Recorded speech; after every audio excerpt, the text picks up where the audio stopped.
everyone, I'm Astrology Marina McGrath, and today we are talking about compatibility in couples. On my channel there is a school of astrology where we discussed already almost everything: compatibility, how to make prognosis, individual prognosis and cycle of planets, how to read natal chart. We have talked about everything, so you can learn astrology for free. But today I want just to summarize everything I talked before about synastry. Synastry is compatibility between two planets, between two natal chart. You see, compatibility is very, very important because we can see immediately before people spending precious time in order to make, relationships, before investing time, money, precious nervous energy, etc., all the resources in relationship, you have to see what might be hidden things that you don't see right now, but they might come up later on, and how to prevent nasty things happen in relationship. Plus, here we are not talking only about relationship between man and woman in romantic way. It might be child and parents, it might be doctor and patient, it might be you manager and your employer, employer, it might be a relationship between two people in collaboration for some creative projects or whatsoever. It might be boss and employee, as I said. Anyway, all the relationship, all partnerships, we are looking first natal chart of one, natal chart for another, then two natal charts all together, and we see how planets of one corresponding with another one. And the rules already verified how it's working for centuries and centuries and centuries, not centuries, thousands of years, okay? And we already know how it might work or not work, and what to do in order to prevent this and that, okay? Well, let's start. Today is a video of summarizing things. Pluses, which make good relationship, people are like this. Minuses, where people are fighting and even hurting each other, and what it might be with Lilith, for example, and lunar nodes when they are corresponding between two natal charts. Okay. First, we are listing pluses. What makes synastry really, really strong? When people understand each other, when they feel each other, sometimes even they understand and communicate even on telepathic level, something like this. First of all, good synastry, good compatibility if moon of one person and sun of another one in conjunction. Okay, or at least at the same sign. For example, moon of girl in Virgo and sun of man in Virgo. Then we can see that they will understand each other completely, they will feel each other completely, okay, and they feel comfortable around each other, okay. It might be vice versa, like sun of woman and moon of the man in one sign or in some good relationship. It means sextile, it means trine. Sextile is 60 degrees between them, trine 120 degrees, or it might be just conjunction. Conjunction is the utmost strongest aspect, when the intensity of togetherness is much better. Well, when good planets, we call them kind planets, they're not malefic planets, is Sun and Moon, Mercury, Venus and Jupiter. 5 planets out of 10, when they make between two natal charts kind of configuration. For example, you, a girl, and you have a Sun and Moon trine in your natal chart, and then we put your partner natal chart on this, yeah, and his Jupiter, for example, make it like a big trine. So Jupiter is the position where it making trine for your sun and for your moon. So big trine, so 120 degrees between 3 planets, between 2 natal charts. This is really good, because this is one more solidifying aspect. Okay, solidifying things which we say, yes, this is good synastry. Okay, sometimes even if there are good planets like Jupiter, for example, if even there is Tau, yeah, or there is opposition in your planets. For example, you have Mars and Sun in opposition. There is a big energy there, yeah, clash on energy. You are impulsive, you are sometimes aggressive or whatever, yeah. But if Jupiter of partner make it trine, like 90 degrees to your sun, 90 degrees to your Mars, so it making configuration Tau square. It's not good configuration, because the planets energies are clashing, but still it's Jupiter, it's a kind planet, yeah. So by his Jupiter, your partner is making this work for your growth, for your development. So you're not already making this like impulsive, aggressive person, yeah, always asking for conflicts. No, you put this energy, for example, in sport or in business or etc. So your partner is helping you to work on your negative aspects. When next good listing, yeah, good like a huge plus when we are looking at synastry, when Sun and Venus of both, yeah, in good aspects. For example, Sun of Man in good configuration, in good aspect, sextile or trine or conjunction with Venus of the girl, really good. Or vice versa, because Sun is making this more energetic, and Venus is what I like, what I dislike. It's my comfort, it's my desire for flirtation, it's my desire for romance, it's my desire for showing my sexuality, my sensitivity, etc. So when Sun and Moon in good collaboration, this is really good. Romance is blossoming. Okay, well, when gender planets Venus and Mars, these are gender planets in good configuration between each other. It might be Mars of man and Venus of the girl, or vice versa.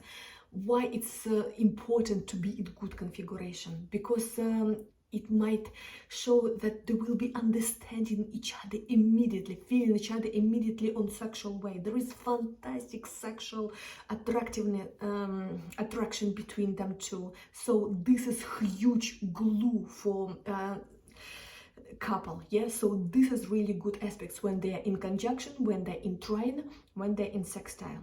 But if there is square, it's 90 degrees between them, or opposition 118 degrees, it's not good, because attractions there, yes, they will be attracted there, but they will be hurting each other. So basically it's like always passion, and then they are hurting each other and they are clashing, etc. So it might be quite a tormenting experience. Okay, well, next huge plus for synastry, when moon or sun of one person is in at most important houses of another person. At most important, it's axis 1 and 7. 1 is ascendant, first house of horoscope personality, 7th it's partnership, and also 4th and 10th. 4th it's family, 10th it's my career at most important goals. So these are two axes, yeah, it's just like crisscross, so we are calling this big cross. So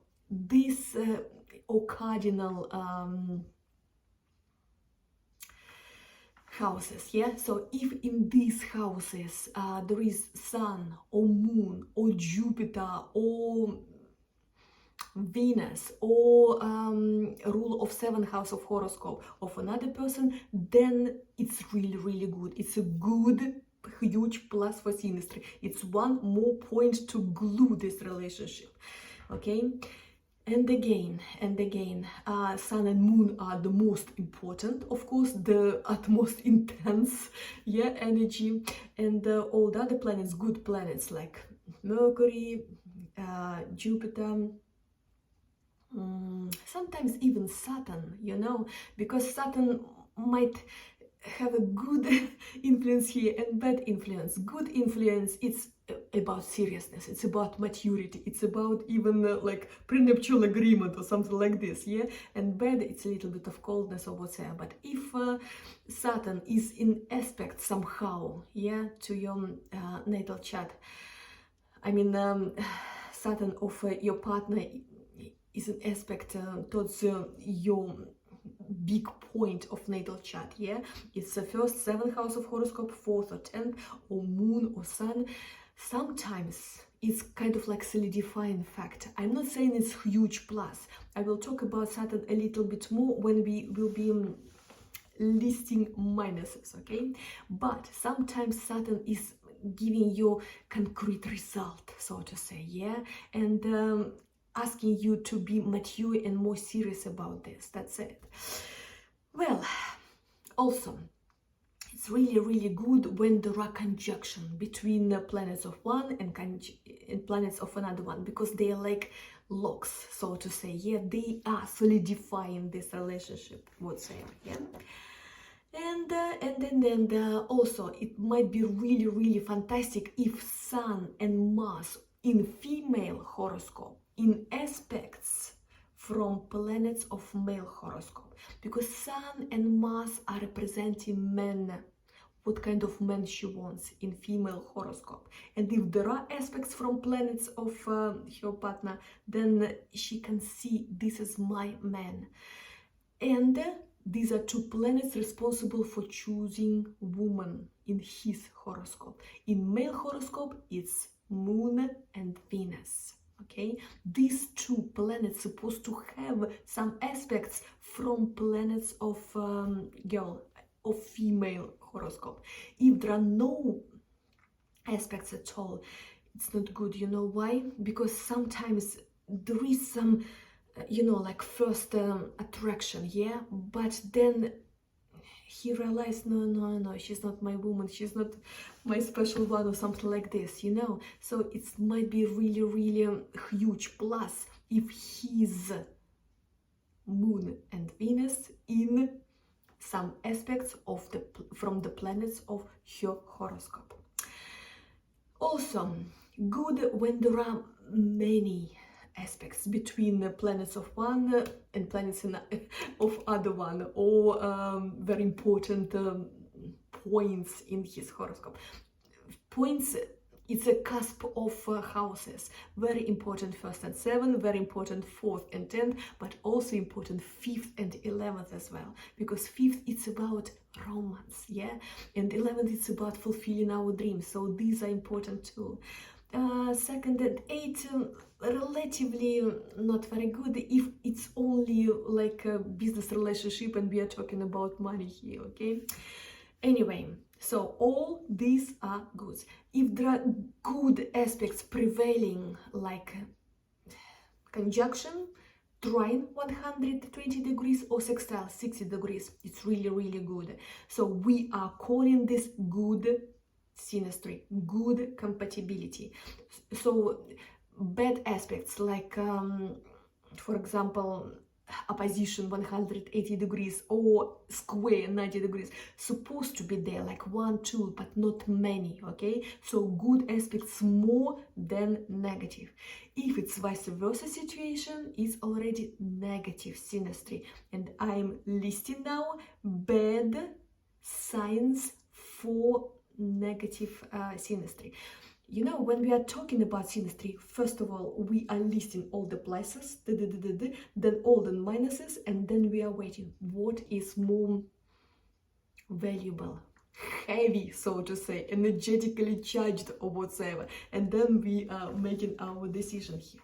Okay, let's have a look at minuses. First of all, of course, when some bad planets, and bad planets, malefic planets, I'm not saying they're bad, there is no good or bad in astrology, there are Always in every planet, good energy and bad energy. For Mars, for example, yeah, it's your activity, it's your optimism, it's your eagerness to do things, to act. Yeah, this is really good, your motivation. But minuses, it's aggression, it's even anger, it's readiness for fight, it's looking for conflicts, etc., etc. So this is also Mars.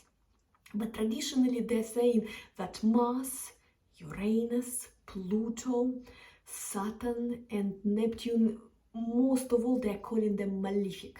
Yeah, malefic planets, which are, how to say, we have to be just vigilant about the negative side of this. So if malefic planets, if these planets are making some configuration with your planets and make it even worse, for example, you have already opposition Pluto and Mars, yeah, it's aggression, it's even cruelty, okay?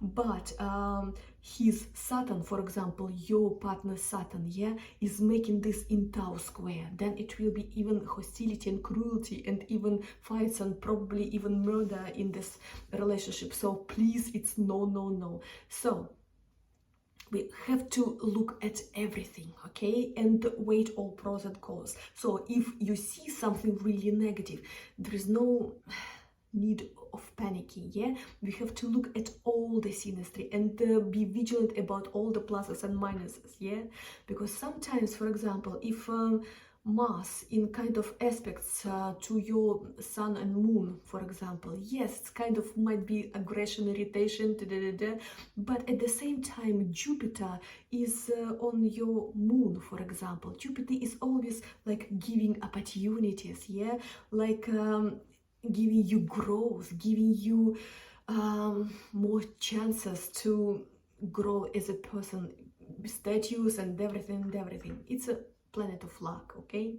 So we have to wait what is more, how to say, heavy, yeah, good influence of Jupiter here or bad influence of Mars. So it's always astrology can synthesize everything and see all the picture. Okay, but we will continue. What is minuses in relationship? So bad planets making configuration with your already existing bad configurations, yeah, when you have Tau squares, oppositions, etc. Yeah. Well, secondly, they say sometimes when there are no planets in your most important houses of horoscope, when there is no planets of your potential partner, it's a bad synastry. For example, there is nothing in your first house of horoscope, there is none of his planets in your fourth house of horoscope, there is none of his planets in your seventh house of horoscope, and there is none of his planets in 10th, then it's a bad synastry, okay? Because these houses are important. First, your growth. Seventh, it's your marriages, partnership. Fourth, your family, household, what you are making foundation together for, yeah? And 10th, it's your status, reputation, your career, your utmost important goals. So this house is supposed to be in kind of connection to his planets or your potential partner planets. It's important, okay? Also, when there are no many aspects at all, so probably like one trine, one opposition, and there is nothing else. There is no any conjunction. There is just no many aspects between the planets of two Natal Chart. It's also bad because there is no this concrete things which are gluing us together, okay? Yes, just like pleasant conversation and nothing more, that's it. So basically it's not enough for being together and for be ready to go through a lot of things while being together, yeah? Also, better when there are more squares and opposition rather than trine and sextile, yeah?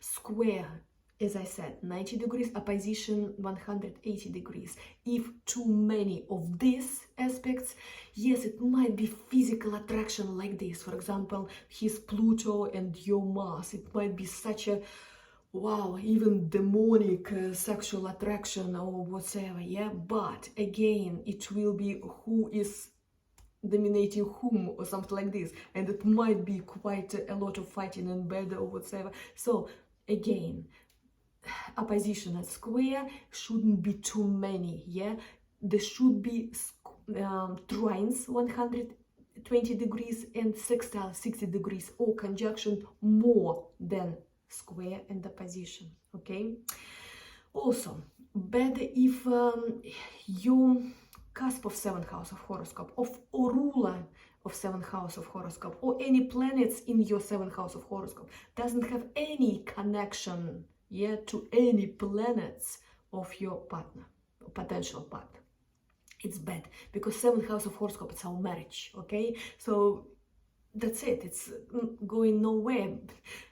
It's not only marriage, it's important relationships, important partnerships at all, yeah? This is 7th house of horoscope. So if 7th house of horoscope is not touched anyhow by any of his planets, he's not coming for this reason, that's for sure. For any other reason, probably, but nothing for marriage. Also, when Mars and Sun in female horoscope not touched with any aspect by planets of your potential partner, it's also bad, because at some point she understands it's not her man. And vice versa situation, if Moon and Venus are not touched, not in aspect anyhow from any planets in female horoscope, so he understands in some time that it's not his woman, basically. So it's important that these planets, Mars and Sun in female horoscope, Moon and Venus in male horoscope, they are in aspect. At least, not probably planets, but probably ascendant, probably cusp of 7th house of horoscope, but some important aspect should come to these planets from potential partner natal chart. Well, and again, if there are bad aspects between Sun and Moon, if there are bad aspects between Mars, if there are bad aspects between Venus and Sun, I mean Sun of one and Venus of another one, Moon of one and Sun of another one, or Mars of one and Moon of another one. So it's not good. You know why? Because Venus, it's our what we like, what we dislike, our sensitivity, yeah, our feelings. Okay, Moon, it's your comfort zone, it's your emotions, it's your emotional reaction or whatever. So if these planets are hurt, you don't feel good around this person. Okay, he's hurting you more than he's giving you any good feelings or whatever. When your Sun with bad aspects from his Mars or from his Saturn or from his Uranus or from his Pluto, from his Saturn, it might be like he's not giving you freedom to be yourself, because Sun is your ego, it's your vitality, it's your charisma, it's your eagerness to show who you are, your talents, your strengths, and to be praised for this and to be appreciated who you are. So basically, if his Saturn is in bad aspects, like pressing on your Sun, he's not giving you opportunity to be yourself. The same if Saturn on your ascendant, for example, yeah, or Saturn of your potential partner on your ascendant, he's just basically like suffocating you, because ascendant, it's the 1st house of horoscope, it's your physical appearance and your how you want to be looked as, yeah, in the world or whatever. You kind of like a business card, your image, your self-presentation, so to say. And if his Saturn on your ascendant, basically you can't be yourself again here, yeah? You will feel that he's like suffocating you by his presence, okay? If his Pluto in aspect towards your Moon or Sun, it's not good, because Pluto kind of like manipulating pressure, okay? So you will be feeling that it's kind of like you have to follow his orders, something like this. Yeah, so basically it's your independent position, and he's telling you what to do. He's manipulating what you should think about, what you should dream about, what you should do at all every minute or whatsoever. So this is not very good. Also, when Saturn is on your sun or on your moon, also not good, because Saturn is like disciplinary organization, yeah, always asking you to work hard, to report, yes sir, yes sir, yes sir. So it's basically a little bit freezing and cold energy, disciplining energy, yeah. It's only good if, for example, we are talking about boss and the employee, yeah, so then we can see that yes, this is boss and he has all the power to tell you what to do, and you have to report yes sir, etc. So it depends on what we are looking at, yeah. But love synastry is not very good, okay. Also, if Mars is involved, yeah, for example, in a position or in square with your moon, it might be that by his impulsiveness, by his aggressive things, yeah, or maybe his anger, or maybe his swearing or whatever, he will be kind of like hurting your emotions, your feelings inside, because moon is your psychology, basically. It's your emotional reaction on everything. It's your stability, psychological stability, basically. This is moon. So his mass will be always like hurting you inside. So this is not a good compatibility. The funny thing, it might be such a strong sexual connection here, but again, it will be, yes, sex, but through pain and hurting each other and even tormenting each other, okay. So I wouldn't advise this, okay. Well, I think we basically talked about everything. I mean, all the pluses, all the minuses. Let's have a look about moon nodes and Lilith. Lilith is a black moon, yeah. Moon nodes, it's points where Earth itinerary, sort of say, yeah, eclipse, yeah, will be in in touch with the moon itinerary, sorry to say, yeah, ecliptic, we are saying, yeah. So basically these are very important nodes, because south node will show you what energy you are bringing as your luggage, basically, from your previous lives, yeah. And north node will show where you're supposed to grow. It's your like task to do in this life, yeah, your mission to fulfill. And point of growth, usually it's you know, not very easy to reach this, but there is a contract with your life. It's your natal chart, and there is a point of growth there.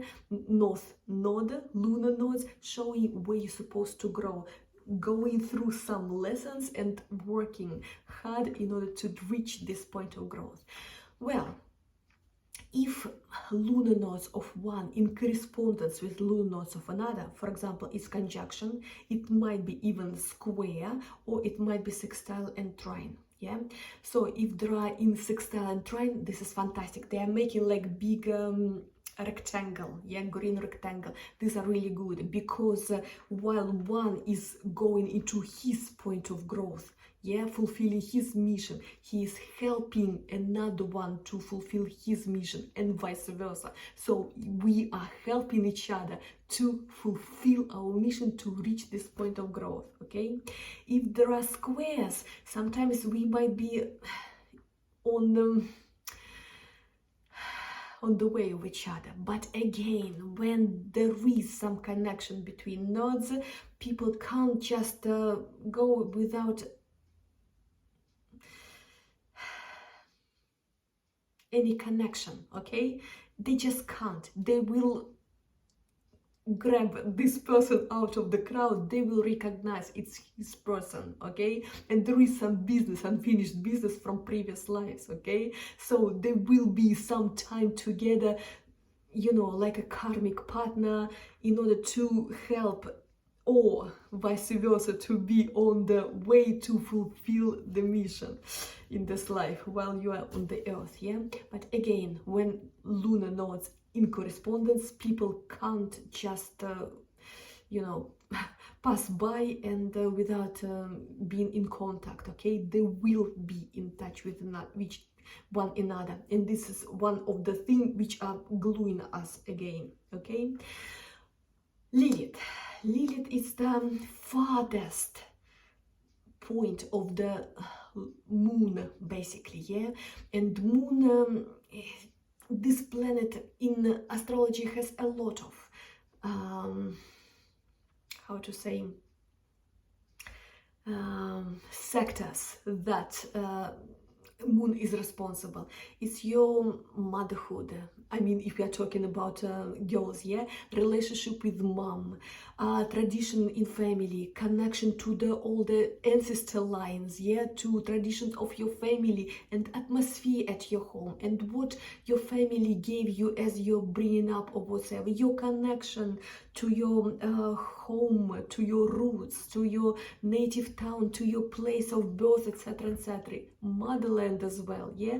And this program that you took from your family in childhood, yeah, you are bringing into your new families. So when you are trying to create your family, what kind of parent you are, what kind of upbringing you can give to your children or whatever.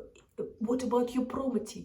What can be your home looking like, and atmosphere at home? This is all moon, but it's also our emotional state, yeah, our psychological side of us, how we emotionally react on this and this and this. And moon also, it's our nerves, our nervous reaction, our hysterics, yeah, our phobias, our insecurities. It's also moon. Moon is responsible for all this too.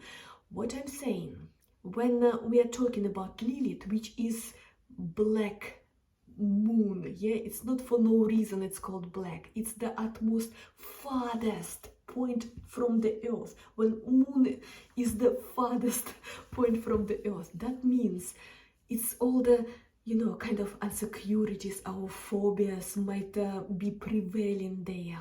Also, moon is how to say, if it's in correspondent with the planet of potential partner, yeah, it might be giving some kind of like demonic attraction to each other, yeah. It might be like you can't just breathe without this person, so it's kind of like dependency, emotional dependency, yeah, some kind of like obsessiveness. For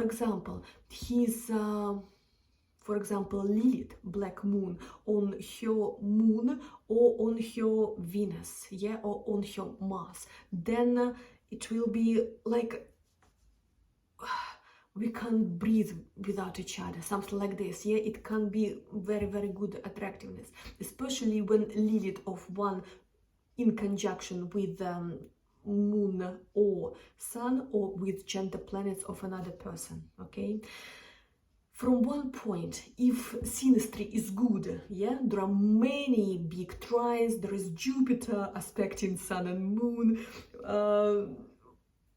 When there are Sun or Moon in, you know, very important places in your horoscope, etc. When we see that synastry is good, sometimes Lilith can just give you a little bit of like spicy things in the sexual and the intimacy life, yeah. So this might be not so bad.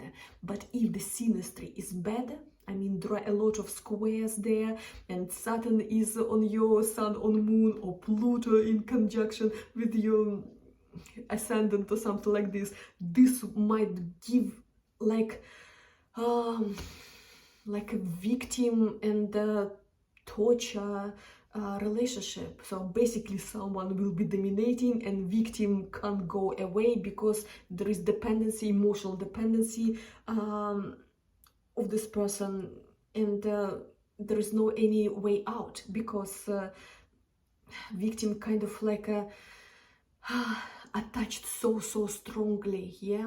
Sometimes victim can't even understand why, because it's not logic, okay? Moon is not logic, it's not our brain. Sun is our logic, actually, analytical power, and Mercury, yeah? But Moon, it's just our feelings. So sometimes you just feel attraction like this, and you feel that you just can't breathe, that it's killing you, yeah? But still you can't go out. So these kind of things might Lilith give in Synastry. Well, hope this video was very helpful, and I just remind you, everything on astrology is already here on my channel, Astrologer Marina McGrath. Just choose in playlist what videos you want to look at, yeah? Natal chart reading, or relationship and couple, it's about synastry, yeah? Or individual prognosis, it's how to make your individual prognosis. Just all the school of astrology is already here. You can learn this absolutely for free. And also I put sometimes as examples my readings, yeah? Interpretation of your natal chart, or making your individual prognosis, or looking at synastry. So have a look at my examples, yeah, of my consultations. If you need one, you know how to find me. My data, how to find me underneath every video in info box. Also, there is Instagram, Astrologer Marina. Again, indication on this underneath every video. There, every day, we asking tarot cards for spiritual advice for the day, cards of the day.